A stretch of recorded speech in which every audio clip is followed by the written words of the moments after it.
those of you that haven't heard yet, Kotaku finally got themselves a new editor-in-chief after their last one left several months ago because she was so upset that they were going to have to quell the activism and make game guides. Well, look, lo and behold, the savior has appeared, Austin Williams. He's going to lead Kotaku back into the light. If he wasn't such a racist POS. Welcome back to Words of Paradise. I'm your host, Leon Idle, and yes, let's welcome Kotaku's new insane editor-in-chief. This is from my boy Smash JT, because while I've read a few articles on this clown, Smash honestly got the best, most comprehensive coverage of it, so make sure you throw my boy a subscribe. Make sure you check out his website, because he truly is doing the Lord's work. Let's get into this before we do hit that subscribe button. I'm a nerdy news channel. I cover nerdy news every day, and I actually know very little about this guy, aside from the claims of racism, so, yeah, let's really just dive into it. GO Media has hired Austin Williams as the new editor-in-chief of Kotaku. Williams' appointment at Kotaku isn't without its controversies. In fact, it's chock full of them. Now look, I'm gonna go out on a limb here and say at least they didn't hire a tranny. So far as I can tell, this dude's like a homegrown, real, live, breathing, stinking man. Which does go to show that dudes are still higher up on that totem pole than fake dudes and fake women, and you gotta take your wins where you can get them. From his LinkedIn, Williams brings with him a rich background of game, nah, just kidding, music journalism, as well as an academic role at teaching at the City College of New York. He instructs courses ranging from media studies to freshman composition and deep diving into genres and rhetorical situations they will encounter professionally. So he's a music journalist, which is interesting because I guess video games have music. Does he have any background in gaming whatsoever? Like, I'm a bit confused here because, look, if you're going to get yourself an editor-in-chief, shouldn't it be somebody that knows a little something about the medium that you're actually going to be writing about? I don't know. Maybe this is a bit perplexing to me. So even being hired at this top spot at Kotaku, he still retained his job to also moonlight as professor of media studies. Hey, at least he's earned the title professor, also a professor of media studies. Oh my god, I can't even, what does that mean? And that's where my pleasantries, oh, those were the pleasantries. Let's dive into some serious concerns. I shouldn't be surprised because, hey, it's Kotaku, right? But still, a part of me was holding out some hope that the person Gio would bring in would steer the ship in the right direction, course correct, and be back on track for gaming in general. And to be fair, Smash isn't out of line for thinking that, considering that Jen Glennon left Kotaku several months ago because they were going to make them do game guides and stop focusing on activism. Yeah, it's not unreasonable to think that GO Media would hire somebody that shares that same vision because, yo, you need your company to be profitable, and what Kotaku is doing clearly isn't working.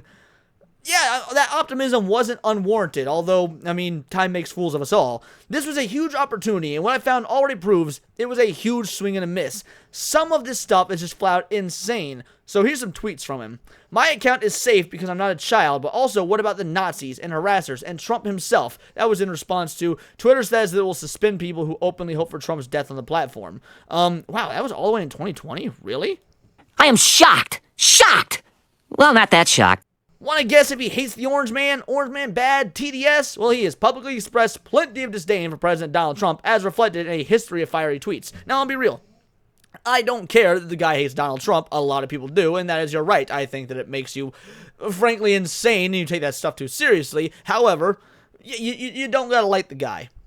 However, how you handle your dislike for the guy does say a lot about your mental state, and, I'm going to go out on a wild guess here and say that Austin here don't handle it too well. Thinking about how unnerving it is for black folks to be around friendly Trump voters. My parents' next door neighbor is a MAGA guy. He's also an overwhelmingly nice Puerto Rican man. So is their dentist, who pals around with them about 60s soul music.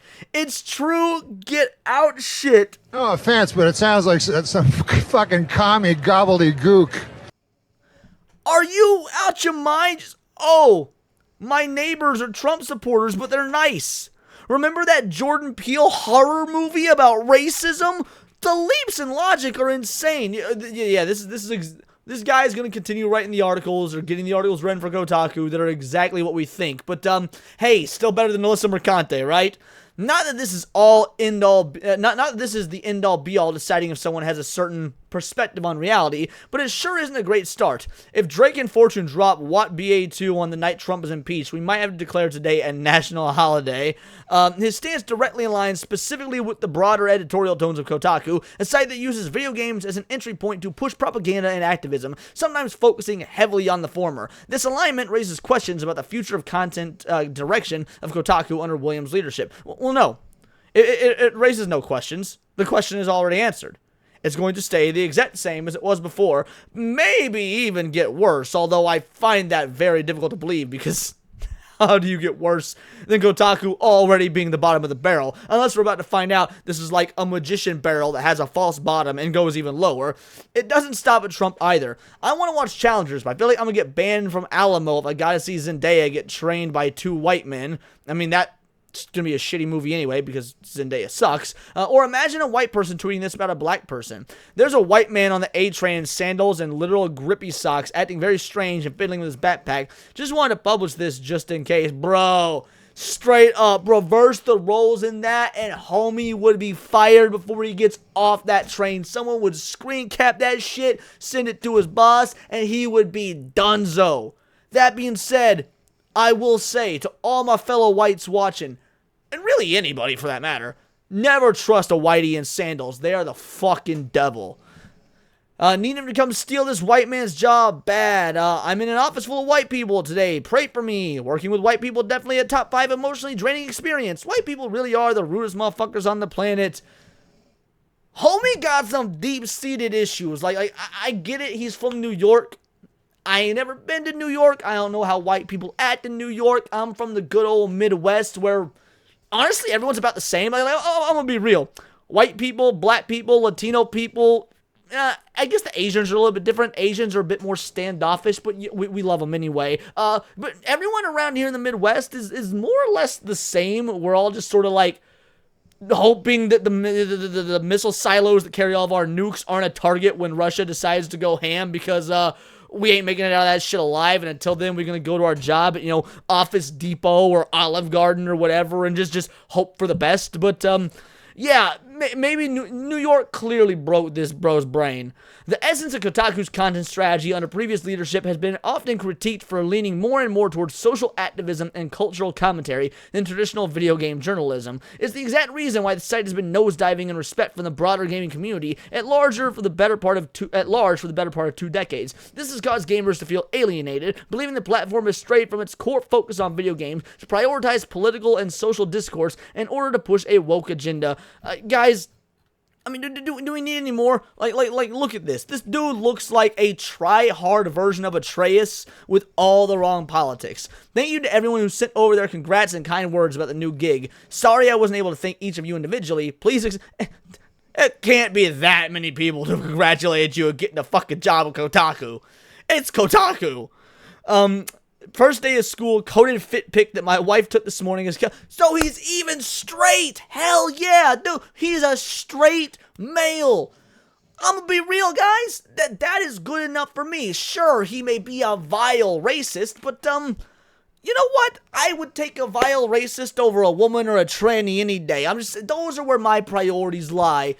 Obvious fucking jokes. No, the dude seems unhinged. The dude seems off his nuts. Seems out of his gourd. Maybe he's been shaving his head too bald, getting some of them brain cells and whatnot. I don't really know. But the fact of the matter is, reading Smash JT's article, and frankly, most of it just reading his own tweets that he's posted, doing a few fries short of a Happy Meal, and he is in no way, shape, or form going to be the savior of Kotaku that we naively wished would come. I mean, there really was no saving Kotaku to begin with.